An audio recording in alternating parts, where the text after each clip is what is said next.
Hello, hello mga Mars, mga kainday, mga kamams. Ayan, bumili ako ng BP at magbi-BP muna si Inday. Umaga at saka gabi ko pala ito ginagawa. Pagkagising, tsaka bago matulog. Ayan. Kasi, minsan mataas yung BP ko, minsan mababa.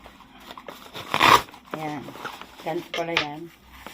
Bumili ako ng sarili kong BP mga kamars kasi yan ako manghiram doon sa baba.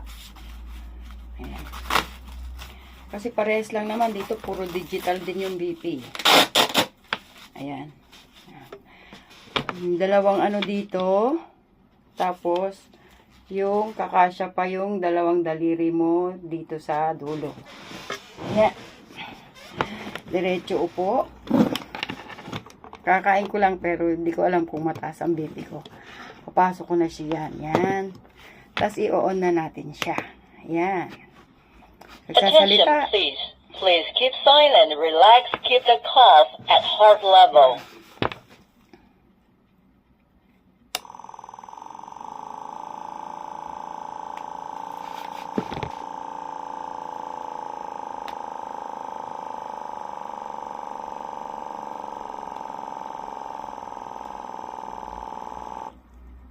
Uy. Parang ang baba ng hinintuan ah.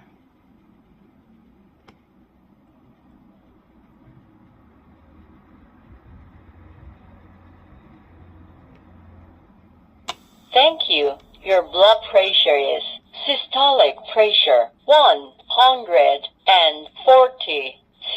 millimeter of mercury pillar. Diastolic pressure 96 millimeter of mercury pillar. Your pulse is 64 beats per minute. Measuring result is your blood pressure is high. High. Kasi 140 over 90. Hey. Relax. Magre-relax muna si Inday. Yan. Pero kakain ko lang kasi ng kanin. Kaya siguro mataas yung aking BP. Mababa pa nga eh. Minsan, dati umaabot ng 140, ay 150, ganyan. 155, 160. Ayan, ligpitin na natin. Yan. Ganyan pala siya, oh. Ganyan siya, oh. Magligpit, oh. Tapos, igaganyan. Ayan.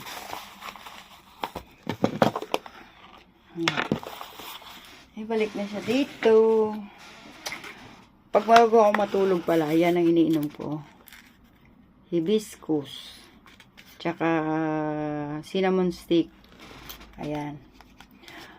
Ano pala to sa Pinas? Ang hibiscus is gumamela. Yan, nakaka-relax yan. Anti-inflammatory. Pampababa ng ano yung cholesterol, high blood, yan. Yan, binigay ng amo ko yan. Inamin ko daw.